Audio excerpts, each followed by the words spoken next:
네, 여러분 반갑습니다. 네, 개묘년 화창한 봄날을 맞이하여 오늘 우리는 성주로 고적답사를 떠나는 날입니다. 성주, 경북 성주 지방 볼거리가 상당히 많은데 오늘 우리가 답사를 갈 코스는 성주에서도 회연서원, 즉 한강 정구 선생을 모셔놓은 회연서원을 일정을 잡고 있습니다. 선비 문화가 활짝 피어난 향기가 품어져 나오는 고장, 바로 성주가 되겠습니다.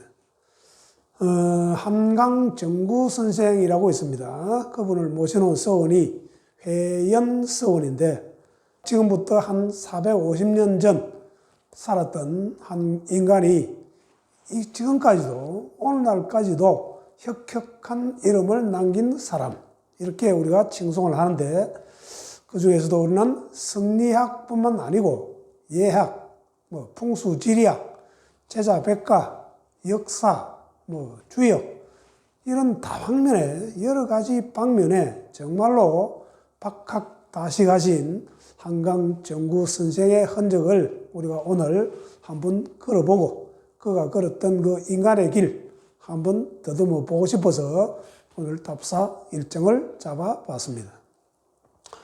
자, 우선에 회연서원이라는 유래를 한번 잠깐 설명을 하고 한강 선생의 일대기를 잠깐 소개를 하자면은, 회연할 때 회자는 나무 목자 옆에 모일 회자를 써서 회화나무 회라고도 하고 너티나무 회라고도 하고 또 잣나무 회라고도 합니다.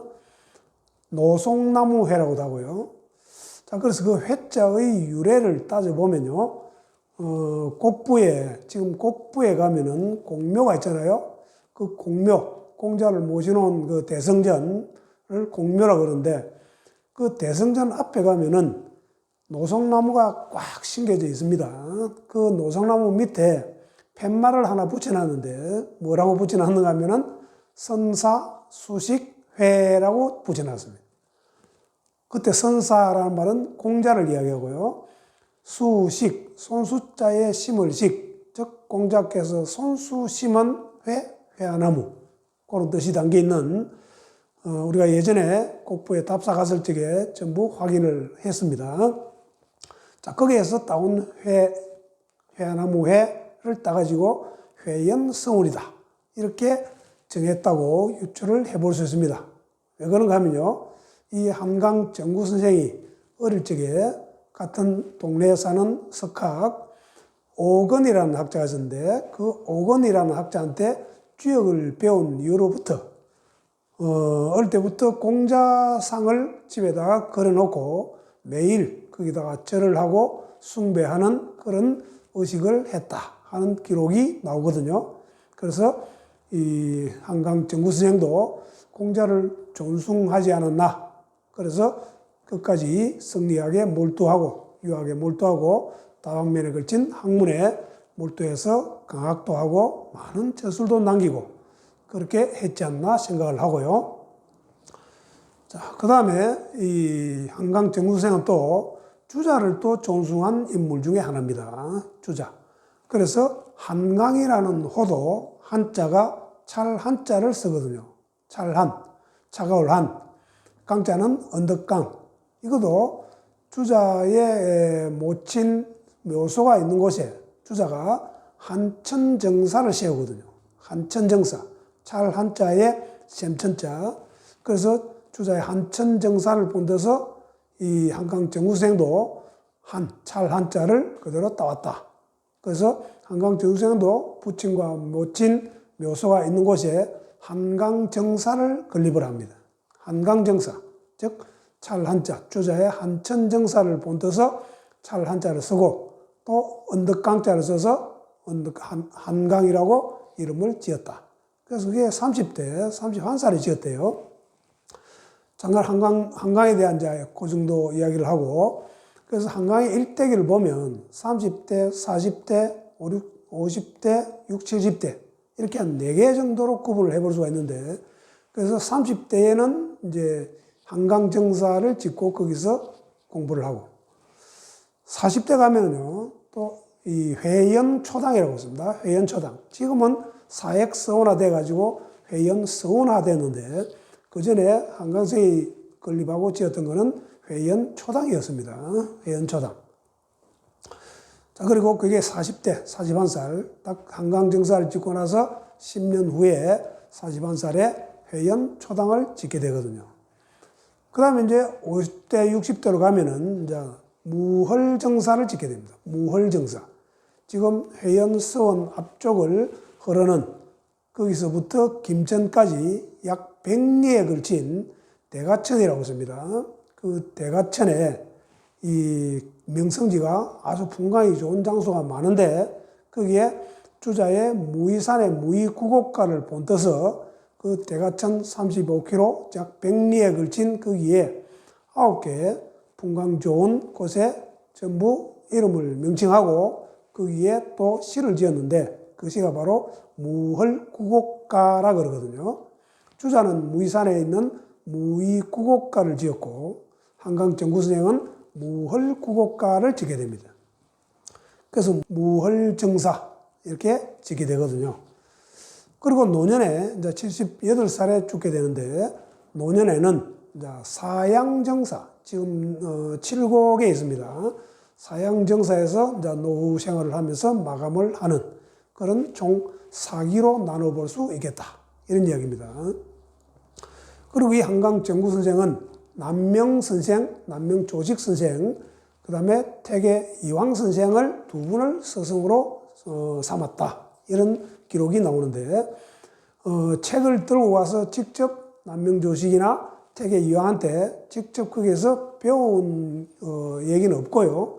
단 자기가 독학을 공부를 하다가 의문사항이 생기면은 태계 선생을 찾아가고 남명조직 선생을 찾아가고 그래서 같이 강학하고 토론하고 주고받았다. 그래서 그것도 일종의 스승으로 삼았다고 볼 수도 있겠죠. 자, 그런 두 분이 스승으로 삼는데 그러면은 태계 선생한테서는 뭘 배웠느냐? 즉 학문 태도, 수양 방법 이런 거를 터득을 하고 남명조직 선생한테는 출처 의리지학을 배웠다. 이렇게 이야기합니다. 출처지학과 의리지학. 즉 산청에 있는 우리 덕천서원에 가면 남명조직 선생을 모셔놨는데 그 남명조직 선생은 평생 동안 출사를 안 하죠. 처사로 살면서 경과 의를 실천하면서 살았던 남명조직 선생. 자, 거기에서 출처의리란 말은 출사할 건지 처사로 살 건지 그렇게 출처의리지학을 배웠다. 그걸 본받아서 한강정구선생도 1차 과거시험에는 합격을 하는데 2차 과거시험에는 응시를 안 합니다. 그건 아마 출처의리지학을 배운 남명의 영향을 받지 않았나 이렇게 생각을 하고요. 자, 그래서 태계와 남명조직선생 그 후계자로 즉 후학 입장에서 가장 탁월한 계승자가 되었다 이렇게 칭송을 합니다. 그리고 그 수많은 태계의 제자들 중에 이 한강정구선생이 저술이 가장 많습니다. 저술. 뭐 예학이라든지 성리학 일반에 대한 많은 저술들을, 즉 제일 많은 저술을 남긴 사람이 또 한강정구선생이다. 이렇게 이야기를 하고요.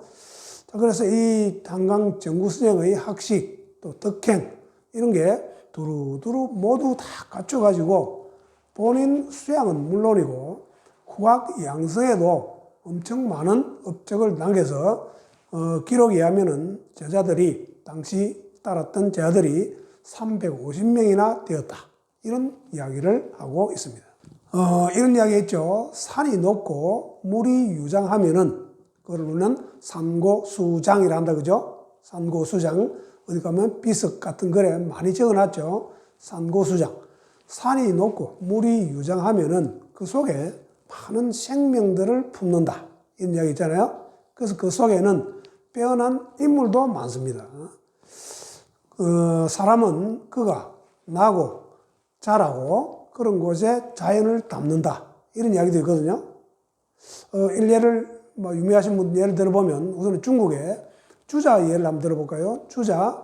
주자는 좀 전에 이야기했듯이 무이산이라고 했습니다. 중국 복건성에 가면은 아주 풍광이 멋진 무이산이라고 있는데 그 무이산 계곡을 흐르는 물이 무이구곡 하천인데 거기에는 배를 띄워서 즉 그때 배는 뗏목, 대나무, 둥근 대나무를 가지고 만드는 뗏목을 타고 2시간을 구곡부터 일곡까지 2시간을 타고 배사고 노점에서 갑니다. 예전에 우리 몇 년 전에 우리 거기에 답사를 갔었는데 정말 지금까지도 한 번 더 가고 싶은 기억에 남는 그런 풍광, 그런 멋진 모습에 우리는 푹 빠졌다가 온 기억이 지금도 새록새록합니다. 자, 그래서 그 주자가 그 무이구곡에서 지은 무이구곡가라고 있거든요. 참고로 무이라는 말은요, 무자는 이제 호반 무자, 이자는 오랑캐 이자를 쓰는데 중국 역사의 전설에 의하면은 팽조라는 약 800년을 살았다는 팽조라는 사람이 있습니다. 이 팽조 아들이 팽무하고 팽이라는 사람이 있거든요. 그래서 그 두 아들 이름 따서 팽무 할 때의 무, 팽이 할 때의 이, 그걸 따서 무이산이라고 명명했다. 이런 이야기 했는데, 즉, 도가 인물입니다. 도가 인물. 그래서 주자는 무이구곡에서 무이구곡가를 지으면서 자연과 함께 배움의 단계를 가르쳤다. 이렇게 이야기를 하고 있습니다. 자, 우리나라로 넘어가 볼까요? 우리나라에 이제 대표적인 우리 성리학자 주자의 신봉자이기도 하고 이부자라고도 칭송받는 태계 이황 선생. 태계 이황 선생 하면 우리 도산서원이잖아요. 그게 도산서원을 배경으로 한 거기에 도산구곡가 이런 것도 있습니다. 그래서 태계는 그 성리학의 도를 깨우쳐 밝혔다. 이렇게 우리가 지금 칭송을 하고 있고요.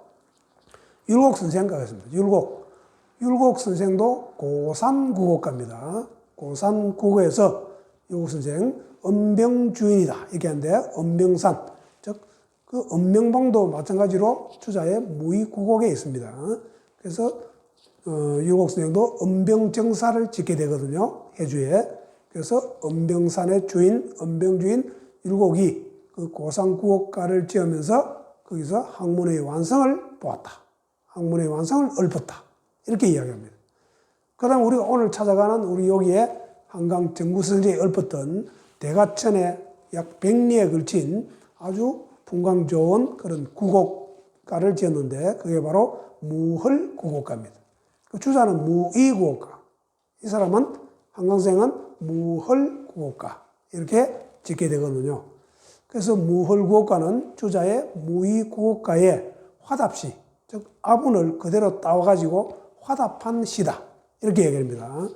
주자가 지은 무이구곡가하고 우리 대가천의 무헐구곡가하고 차이점이 뭔가 하면요.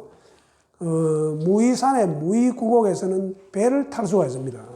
뗏목배를 타고 노를 저어서 2시간 동안 갈 수 있는 물이 많아서 배를 타고 유람할 수 있는데 이 대가천은 그렇게 할 수가 없습니다. 물이 얕아서 그렇게 배를 타고 다닐 수는 없다. 또 한 가지는 주자가 지은 무이구곡가는 도가 사상이 기본 바탕에 깔고 있다. 이런 얘기고 한강 정구성이 지은 무헐구곡가는 그런 도가 사상을 일체 배제를 합니다. 그 다음 또 마지막 세 번째 한 가지가 뭔가 하면은 주자는 무이구곡에서 각 은병봉이니 장군봉이니 뭐 여러 가지 그 구곡에 있는 지명 이름을 본떠 가지고 많이 시를 짓던데 이 한강 정구성은 무헐구곡가에서는 그런 이름이 없습니다. 그래서 이 구곡가를 지으면서 주자의 무이구곡에 화답서를 지으면서 여생을 보내셨다. 노년에 이렇게 생각하시면 되고요. 자, 방금 예를 들은 주자부터 이렇게 우리 한강 선생까지 이렇게 사는 사람들은 모두 다 산과 이 아름다운 풍광 또는 물을 닮아서 내면이 아주 아름다운 사람이다. 이렇게 볼 수가 있겠습니다. 즉, 그냥 나온 게 아니고 그들 각자 가슴 속에는 만권의 책이 들어있다. 만권 독서 이상을 했다. 이렇게 볼 수가 있겠고, 또 우리 지금까지도 우리 세상 사람들이 그들을 칭송하기를 학식이 높고 등망이 높은 유학자, 그래서 그를 우리는 기리기 홍자를 써서 홍유라 그럽니다. 홍유. 그 홍유로 칭송받기에 전혀 손색이 없겠다. 그렇게도 이야기를 하고, 또 참고로 우리 서원 이야기를 잠깐만 할게요. 국립학교는 향교, 사립학교는 서원인데, 이 서원은 규모가 작습니다. 그리고 단촐합니다. 보통 잘 모르시는 분들은 서원에 가서, 야, 서원이 이렇게 너무 초라하나? 왜 이러나? 이렇게 좀 실망 어린 이야기를 하는 사람이 간혹 있는데, 그 사람은 성리학에 대한 그런 개념 파악이 잘 안 되고 부족한 그런 시각에서 보는 입장이다. 이렇게 보시면 됩니다. 자, 왜 그런가 하면요. 서원의 그 기본 정신, 즉 학문, 성리학의 기본 정신이 뭔가 하면은 이 도덕성, 청렴결백, 그 다음에 개인 수양, 이런 거를 기본 모토로 삼기 때문에 뭐 화려하다든지 방대하다든지 규모가 뭐 엄청 큰 거는 그런 서원은 우리나라에는 없습니다. 그래서 지금 우리가 오늘 가는 이 회연서원에도 규모로 보면은 별로 크지가 않습니다. 자, 그런데 중요한 내용은요, 이런 집은 작지만은 그 속에 뭐가 있느냐에 따라서 그 집이나 누각이나 대나 이런 것들 가치가 발휘가 되거든요. 즉, 아무리 초라한 집이라도 그 속에 문학이 살아있고, 역사가 살아있고, 문사철, 철학이 살아있으면은 그 집은 결코 누추한 집이 아니다. 이런 내용으로 우리 시인들도 많이 읊고 있습니다. 자, 다시 문사철. 그게 우리 유학자의 목표가 문사철을 완성하는 게 기본 목표거든요. 즉, 겉모습은 초라할지라도 속에, 내면에 덕성으로 가득 찬, 그게 하루아침에 이루어지는 게 아니고 만권 독서가 들어가는 그걸 이제 문이라고 그러고요. 그게 이제 역사, 그 다음에 철학, 자기만의 철학, 이런 게 완성될 때 그 사람의 인품이 올라가는 거고, 집도, 즉, 서원도 마찬가지, 작은 서원이지만은 그 서원에 어떤 문사철을 갖춘 인물이 있었는가, 거기에서 강학을 했는가, 제자를 길렀는가, 이런 거에 따라서 구별이 됩니다. 그래서 우리가 가는 이 회연서원도 그렇게 규모가 크진 않지만은 한강 선생이 남기신 그 업적, 혁의관 공, 저술, 수많은 제자, 이런 걸 우리가 보고 그 속에 한번 젖어보는 그런 기회를 가지려고 오늘 우리가 답사 일정을 잡게 되었습니다. 네, 마지막으로 오늘 우리는 일상을 잠시 접어두고 이 해연서원하고, 해연서원 바로 뒤에 있는 게 봉비암인데, 아까 이야기한 무헐구곡에서 제1곡이 봉비암이거든요. 봉비암, 봉비, 봉황시의 봉자에 날비자. 봉황이 날아갔다가 아니고요. 봉비라는 기생 이름입니다. 거기에서 연애를 벌이다가 그 기생이 춤을 잘못 춰가지고 발을 헛디뎌서 물에 빠지 죽은 것을 기념하기 위해서 봉비암이라고 명칭을 붙였는데, 그 깎아지는 절벽 바로 밑이 대가천이고, 그래서 제1곡으로 봉비암이라고 있거든요. 자, 그래서 봉비암도 올라갈 건데, 그게 해연서원에 가서 자기 내면을 한번 돌아보고, 봉비암에 올라가서 먼 풍광을 바라보면서 자기 삶도 한번 돌이켜보고, 또 대가천에서 불어오는 따뜻한 바람을 한번 맞이하면서 자연과 함께하는 우리 이 인생을 한번 돌아볼 수 있는, 낭만을 한번 느껴볼 수 있는 그런 좋은 기회, 참 인생의 맛을 느낄 수 있는 그런 기회로 삼았으면 정말 좋겠습니다. 예, 항상 우리 답사는 유익하고 재미있고 즐겁고 감동이 있는 답사 준비를 항상 하고 있습니다. 오늘도 잠시 일상 접어두고 자신을 한번 돌아볼 수 있는, 또 이 화창한 봄날을 한번 즐겨볼 수 있는 그런 답사가 되기를 바랍니다. 예, 감사합니다. 네, 오늘 우리가 답사 코스 가는 장소가 성주에 있는 회연서원인데, 제가 성주 해연서원으로 가는 한강정구선생을 모셔놓은 해연서원으로 가는데요. 거기에 한강정구선생에 제가 축시를 한 편 지은 것을 잠깐 보겠습니다. 천지인온, 우리 인온이라 말은 아주 좋은 상스러운 기운을 이야기합니다. 인온. 천지인온이 하가야, 가야라는 말은 가야산을 이야기해요. 천지의 상스러운 기운이 가야산으로 내려왔다. 정순전일 출한강, 찰 한자의 초서체입니다. 정순, 순정, 정미롭고 순수하고 전일, 오로지 한결같은 그런 한강 선생이 나오셨네. 남명택의 위사표, 남명조직 선생과 택의 이황 선생을 위사표, 사표로 삼았다. 이런 뜻이고요. 무위가와 락승상, 무위가라는 말은 주자 선생이 지은 무위구곡가를 이야기합니다. 그 무위구곡가의 화답시를 이 한강 선생이 무헐구곡가를 짓거든요. 그래서 무위가에 무위도가라고도 하고 무위구곡가라고도 하고 그 구곡가의 화답한 무헐구곡가를 지어서 락성상, 남은 여생을 즐기셨네. 이런 뜻입니다. 전체 한번 보시면요. 천지인온 하가야, 천지의 좋은 상스러운 기운이 가야산 아래로 내려와서 정순전일 출한강, 정순하고 전일한 한강 선생이 나오셨다. 남명택의 위사표, 남명조직 선생과 택의 이황 선생을 사표로 삼으면서 무위가와 락성상, 주자가 지은 무위구곡가의 화답시를 지으면서 남은 여생을 즐기셨네. 이런 뜻이 되겠습니다. 참고로 회연서원할 때 회자가요, 이게 너티나무회 또는 노송나무회, 전나무회, 많은 회자가 나무목자에 모일 회자를 쓰는데요. 많은 뜻이 있습니다.